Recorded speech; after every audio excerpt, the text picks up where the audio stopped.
My name is Rachel Thompson, and I'm 34 years old. For the past 7 years, I've been the one holding my family together. My husband, Daniel, and I live in a modest house in a quiet town. Life wasn't perfect, but it was manageable until my sister-in-law, Susan, and her husband, Mark, moved in with their 2 kids.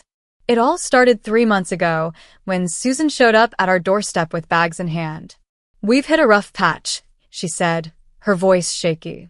"Mark lost his job, and we have nowhere else to go." At first, I didn't mind. I believed in helping family, but I never imagined how much it would cost me, financially and emotionally. Susan and Mark took over the living room.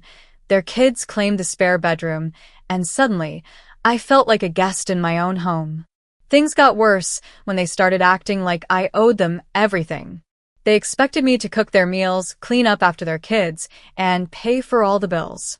"You're the one with a stable job," Susan said one evening when I confronted her. "Why can't you just help us out for a while?" I tried to stay calm.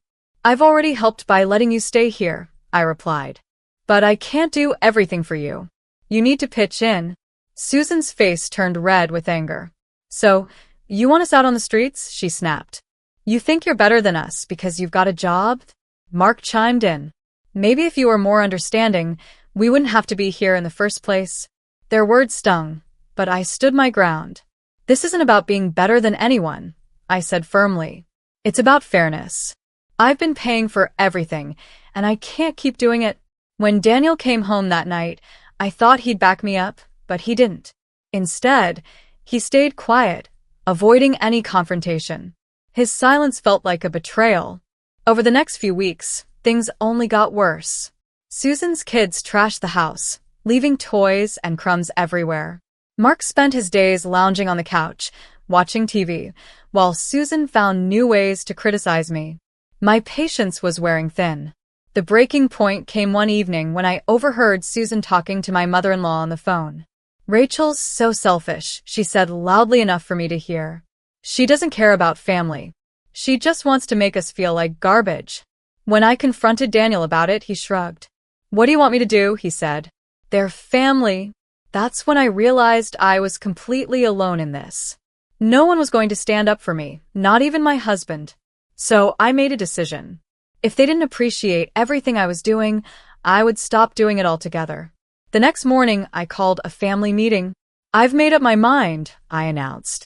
"I'm done paying for this house. If you all think I'm selfish, fine. But you'll have to manage without me." The room fell silent. Susan and Mark stared at me in shock, while Daniel rubbed his forehead as if he had a headache. My in-laws tried to argue, but I didn't care anymore. I packed a bag and walked out, leaving them to figure out how to survive without me. As I closed the door behind me, I felt a strange mix of fear and relief. I didn't know what would happen next, but for the first time in months, I felt like I could breathe again. When I walked out that day, I didn't have a plan, just the determination to take control of my life again. I booked a small motel room on the outskirts of town, far enough to give me space, but close enough to keep an eye on what might unfold. I knew it wouldn't take long for things to spiral out of control back at the house. Sure enough, just a few days later, I started receiving frantic calls. The first one came from Daniel. "Rachel, the power's out," he said, his voice tense. "Did you pay the electric bill?" "No, Daniel," I said calmly. "I told you I was done paying for the house. You and your family need to figure it out." "But Susan and Mark don't have any money," he said, almost pleading. "The kids can't live like this." "Then maybe Susan and Mark should have thought about that before they started taking advantage of me," I replied. "I've done enough. It's your turn now." The calls kept coming. Susan left me voicemails filled with accusations. "How can you just abandon us like this?" she yelled. "You're heartless, Rachel. Those kids are your family too." I didn't respond. I knew if I did, it would only fuel the fire. Instead, I focused on rebuilding my own life. I started looking for a new apartment, something small and affordable where I could start fresh. I began reconnecting with friends I had lost touch with, sharing my story and finding comfort in their support. Meanwhile, back at the house, things were falling apart. My neighbor, Mrs. Carter, called one evening to give me an update. "Rachel, You wouldn't believe what's going on, she said, almost whispering. Your sister-in-law and her husband had a huge argument on the front lawn. Mark was yelling about how they can't afford groceries, and Susan was blaming him for not getting a job. It's a mess over there. Hearing this didn't bring me joy, but it did validate my decision. For years, I had been the glue holding everything together, and now they were realizing how much they had taken that for granted. 1 week after I left, Daniel showed up at the motel.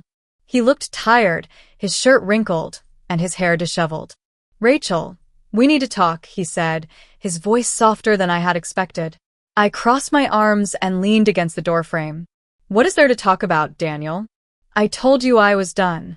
I know, he said, looking down at his feet. But things have gotten really bad. Susan and Mark are fighting all the time. My parents are blaming me for everything, and the kids, they're miserable. I felt a pang of guilt, but quickly pushed it aside. And what about you, Daniel? I asked. Have you thought about how your silence made me feel? You stood by while your family treated me like a servant. He sighed heavily. You're right. I should have done more to support you. But I don't know how to fix this. I looked at him for a long moment. Maybe it's not your job to fix it, I said finally. Susan and Mark need to take responsibility for their own lives. And you need to decide whether you're going to keep letting them drag you down or start building a life of your own. Daniel didn't have an answer. He just nodded and left, looking more lost than ever. 2 days later, I received an email from my bank. At first, I thought it was just a routine notification, but when I opened it, my stomach dropped. Someone had attempted to withdraw money from my savings account, the money I had carefully set aside for emergencies. I immediately called the bank. There's been an unauthorized attempt to access my account, I told the representative. After a few minutes of checking, they confirmed my worst fear. The attempt was made using a device registered to your home address, the representative said. I felt my anger boil over. Susan and Mark. Of course, it had to be them. They must have been desperate enough to try stealing from me after everything I had already done for them. I knew I couldn't let this go. It was time to take action. The next morning, I drove back to the house, my mind racing with thoughts of how the confrontation might go. As I pulled into the driveway, I noticed the front lawn was overgrown and a broken toy car sat abandoned near the porch. The house looked neglected, a reflection of the chaos inside. I walked up to the door and knocked loudly. It wasn't long before Susan opened it. Her face twisted into a scowl the moment she saw me. What are you doing here? She snapped. I'm here because someone from this house tried to steal money from my account, I said, stepping inside without waiting for an invitation. And I'm not leaving until I get answers. Susan's face turned pale. I don't know what you're talking about, she stammered, avoiding eye contact. Don't play dumb with me, Susan, I said firmly. The bank traced the attempt back to this address. Either you or Mark tried to steal from me, and I want the truth. The sound of footsteps made me turn. Mark appeared in the hallway, his expression a mix of guilt and defiance. You've got some nerve coming back here and accusing us, he said, crossing his arms. We're struggling, Rachel. You wouldn't understand. Struggling doesn't give you the right to steal from me, I shot back. I've already done more for you than anyone else would, and this is how you repay me? Susan tried to cut in, but I held up a hand. Don't even try to justify this, I said. I trusted you both, and you've crossed the line. As the argument escalated, Daniel appeared at the top of the stairs. What's going on? He asked, his voice weary.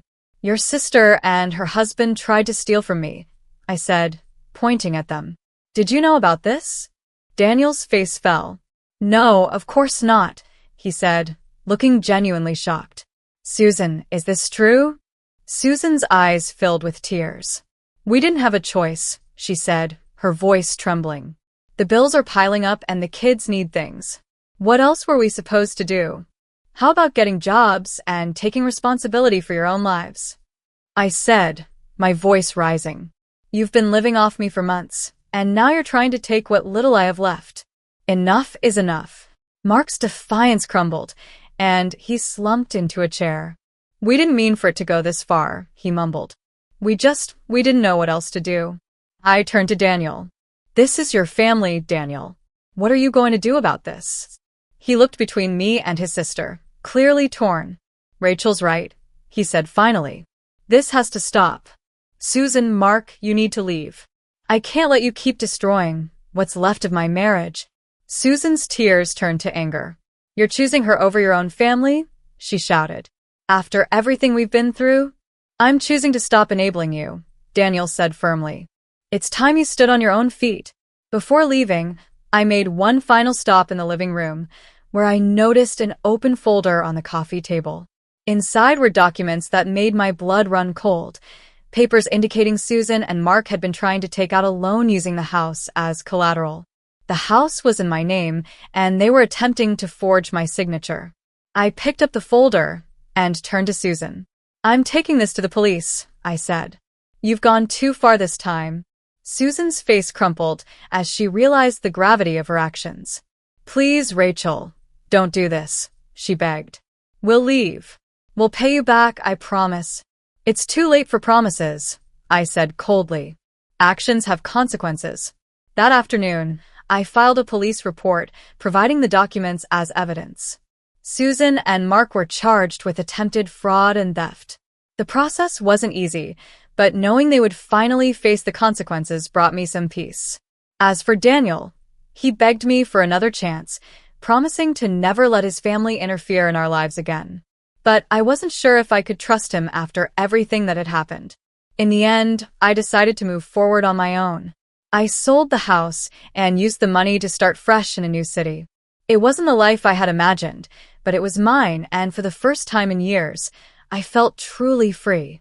Thank you so much for watching. What would you have done in Rachel's situation? Let me know your thoughts in the comments below.